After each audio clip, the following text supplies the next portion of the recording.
Let's start here by looking at what students have to say about online learning. This was a study recently published in Edutopia. The link is at the bottom if you'd like to dive in a little bit deeper. The researcher asked lots and lots and lots of students what their issues were with online learning. Why wasn't online learning effective for them?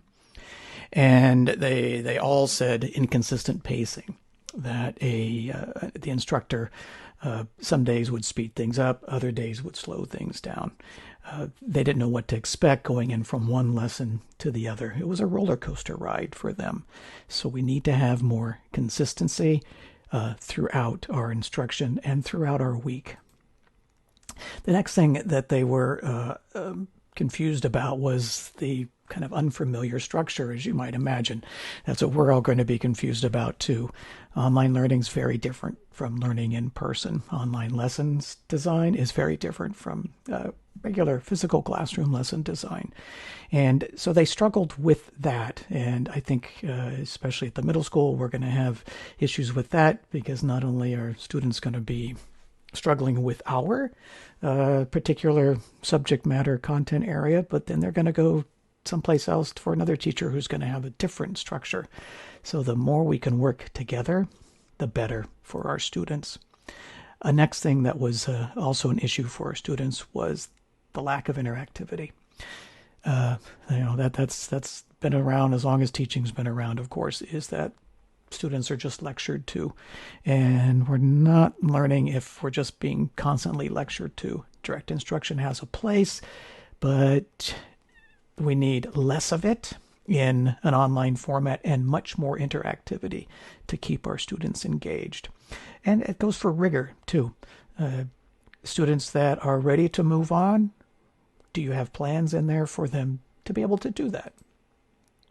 Another issue that students were having with online learning is the incredible amount of different communication channels with teachers. And I think we all can relate to this too. Do we send it to an email address? Do we send it as an instant message? Is it something in a different form, a video form, an online chat room?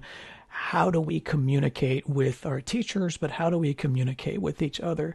So please, let's work on being very consistent in how we're going to communicate with our students and with each other.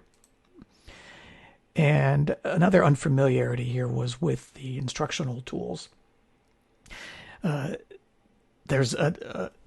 Perhaps some of us are going to try to rush in and dive through all these cool tools, these tech tools that we've discovered or that people like me are sharing with you.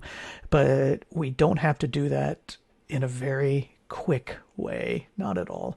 We want students to be able to use the right tools. We want you to be able to select and use the right tools for the students. But if we use too many and we're constantly switching from one to another, from class to class, the students are going to be very confused by that, and they're not going to learn the tool itself, and they're never going to become competent in those. Finally, another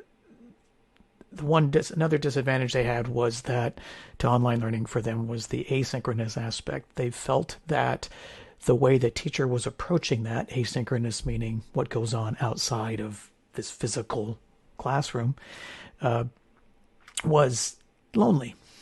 You're on your own. You need some support.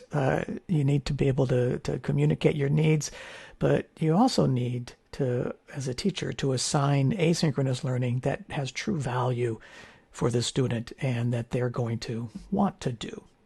So those are some things that students said about their experiences with online learning that I think we can all learn from.